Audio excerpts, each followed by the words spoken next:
मन कर तोहरा के निहारी हर घड़ी, लागे आकाश से उतर के अहलो पारी।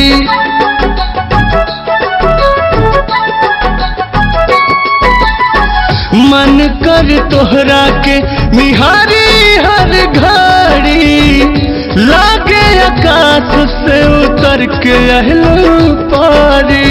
मीठी मीठी बतिया के संगतिया, मनवा के हमारा तू भागइला। इका कइला करे जा हो करे जा में समा गइला। इका कैलू करे जा हो करे जा में समा गइलू।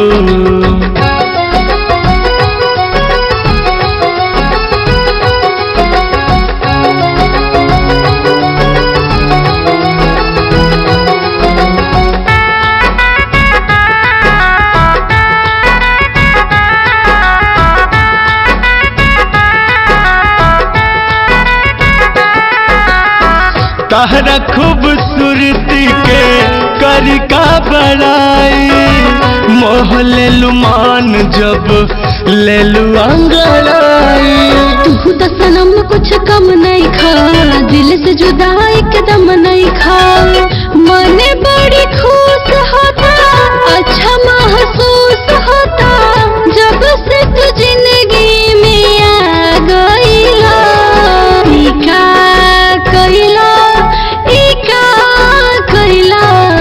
करे जा हो करे जा में समा गइला। इका कैलू करे जा हो करे जा में समा गइलू।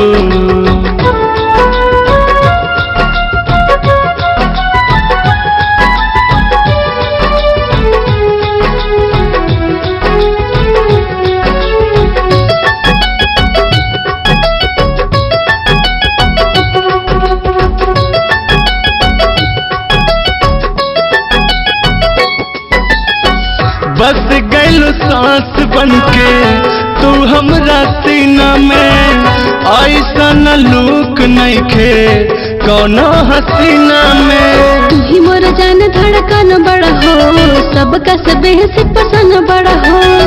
साथ नहीं छूटी चाहे के हो रूठी, ऐसन जादू चला गइला।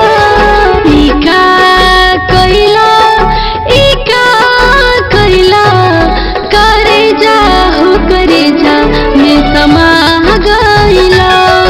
इका कैलू